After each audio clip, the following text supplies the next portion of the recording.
मेरे जैसे यूथ जो 27-28 के, जो परिवार से दूर रह रहे, पढ़ रहे हैं, काम कर रहे हैं, अपनी जिंदगी को बनाने का काम कर रहे हैं, अक्सर उनके और पेरेंट्स के बीच में ना एक गैप आ जाता है स्वामी।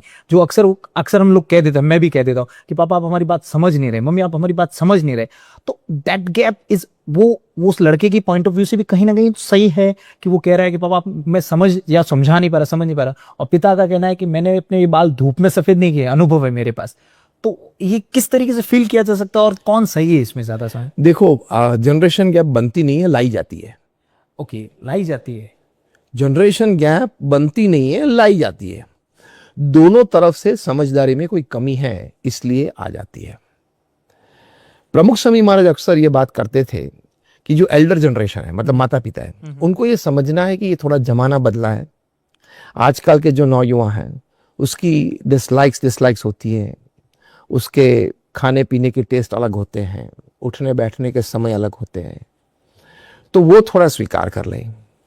प्रमुख स्वामी महाराज ये कहते थे, तो ये जो यंगर जनरेशन है उनको ये समझना चाहिए कि ये मेरे माता पिता हैं, उन्होंने मुझे जन्म दे के बहुत बड़ा उपकार किया है, मुझे संस्कार दिए हैं, तो मेरी ये जिम्मेदारी बनती है कि मैं उनकी सेवा करूं।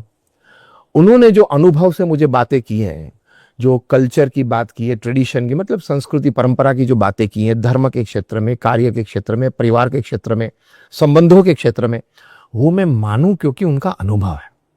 मेरा विचार इस क्षेत्र में अलग हो सकते हैं, वो एक्सपेरिमेंटल रखना, कायमी मत रखना। कायमी तो जो परंपरागत विचार आते हैं, जहां से सभी परिवार को, सभी पीढ़ी को सफलता मिलती आई है, दशकों से नहीं, सदियों से नहीं, युगों से, वही सनातन सत्य है।